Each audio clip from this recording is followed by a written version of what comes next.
매일 강론을 올리는 집사 파더입니다. 오늘은 2020년 8월 5일 연중 제18주간 수요일입니다. 오늘 일독서의 내용은 예레미야서 31장 1절에서 7절의 말씀입니다.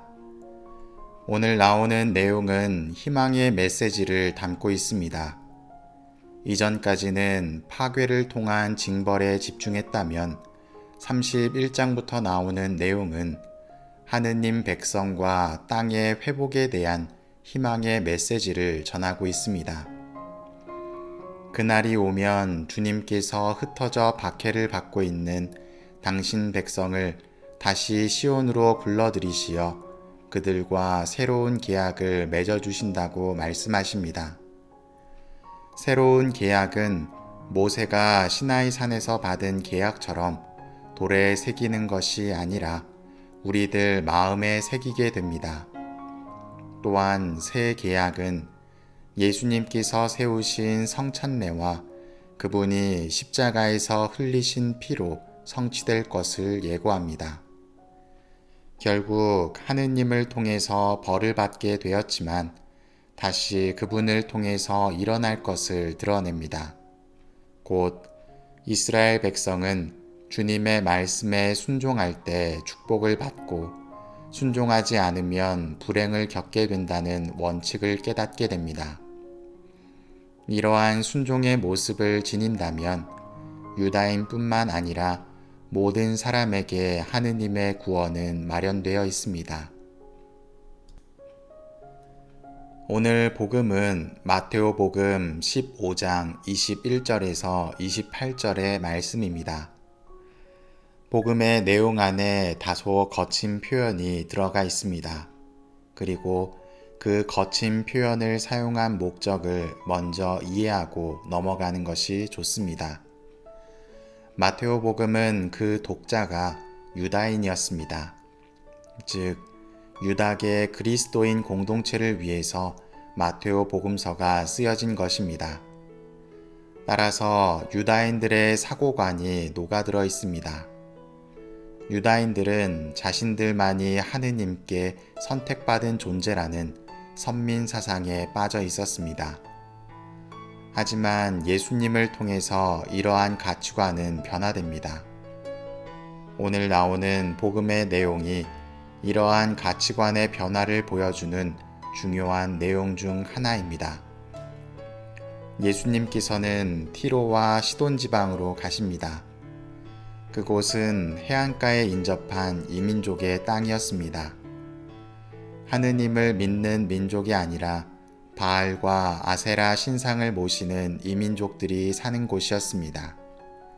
그런데 그곳에서 한 여인이 예수님에게 다가와 이렇게 청을 합니다. 다윗의 자손이신 주님, 저에게 자비를 베풀어 주십시오. 제 딸이 호되게 마귀가 들렸습니다. 그러나 그 여인의 말에 예수님은 평소와 다르게 아무런 대답을 하지 않으시고 오히려 무시하는 듯한 모습을 보이십니다. 그러자 여인은 예수님께서 자신의 청을 들어주시기를 청하며 목소리를 높이고 있습니다. 그 모습을 지켜보던 제자들이 오히려 예수님께 다가와 저 여자를 돌려보내십시오.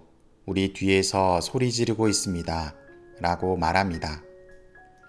얼마나 크게 소리를 치고 있었으면 제자들이 나서서 이야기했겠습니까? 그리고 반대로 예수님은 그 소리를 들으면서도 왜 무시하고 계셨을까요?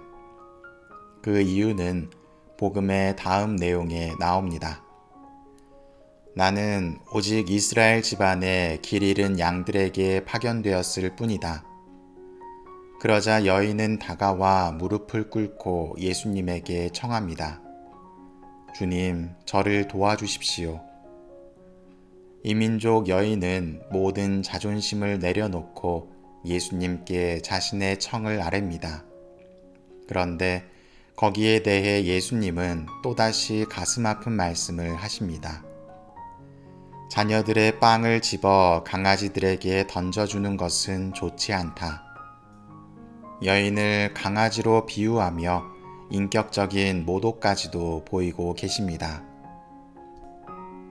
이쯤 하면 물러날 법한 여인은 오히려 한 발 더 나아가 이렇게 이야기합니다. 주님, 그렇습니다. 그러나 강아지들도 주인의 상에서 떨어지는 부스러기는 먹습니다. 여기서 예수님은 탄복하시며 여인의 믿음을 칭찬하십니다.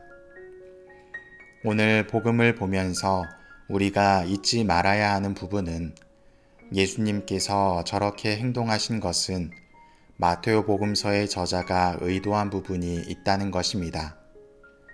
유다인에게만 허락되었던 구원이 이민족들에게도 열리게 된다는 내용과 구원을 얻기 위해서는 하느님께 대한 믿음이 동반되어야 한다는 것을 오늘 복음의 내용으로 표현하고 있는 것입니다.